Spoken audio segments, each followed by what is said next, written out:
Folks, welcome back. Jim Crow Joe's lead in Arizona has dropped below 13,000 votes. The narrowing is concerning for certain news agencies out there that prematurely, and some say irresponsibly, called Arizona with just 14% of the vote in on election night. For more on this, we're joined by Congressman Andy Biggs. He represents Arizona's 5th Congressional District, chairman of the House Freedom Caucus.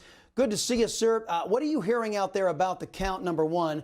Number two, are the ballots breaking in sufficient number for the president to put him over the top in Arizona? And number three, why is the count taking so long? Okay, so reality is we're seeing ballots being reported from all over the state. Most of the smaller counties, rural counties, have already finished.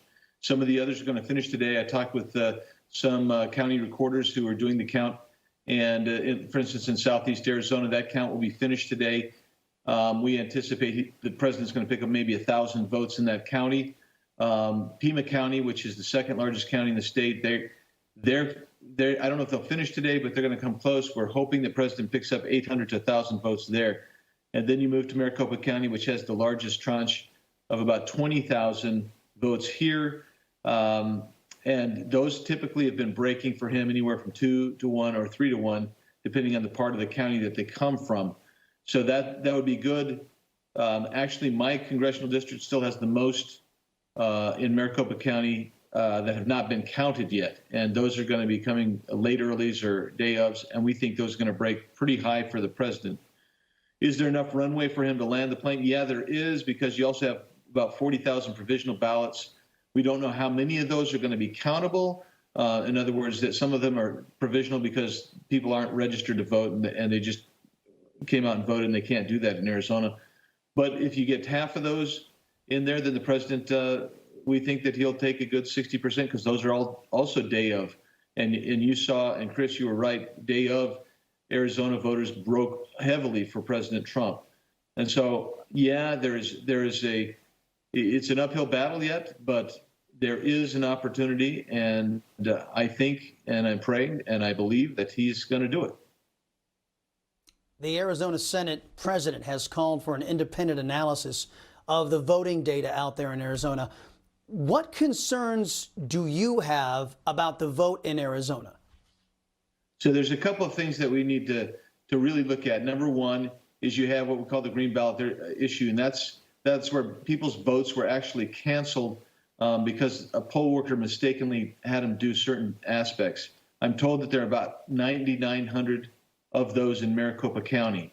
Now, the problem with that is not all of those are going to be Trump voters. Some of those don't have anything to do with the president. But you know what? They actually provide perhaps impetus to recount by hand all these votes in Maricopa County. And that would be good, because the second concern we have is we use the same Dominion software that you saw in Michigan and Georgia, where there were problems with that software. Oh. And we want to make sure that that worked properly. And then of course you get to the normal, basically were people's ballots canceled. So you have a series of issues to look at very carefully, and we'd really like to get those resolved. Now, if we are cursed to get Obama's third term with Beijing Biden, that's a big if. I'm not willing to concede that at this point.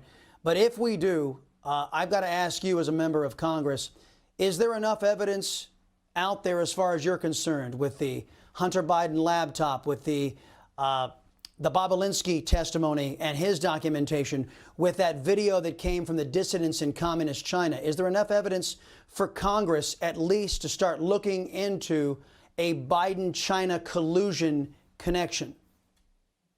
Yeah. For me, the reality is, yes, there's plenty of evidence. There's plenty of evidence there.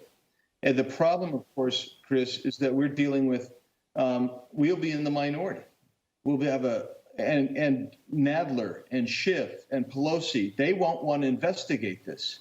We're going to have to rely on the Senate. The Senate should be investigating this. There already is enough evidence to investigate Joe Biden and also his cronies. And I think we should be doing that. That's really part of this whole thing. Well, Congressman, let the word go forth.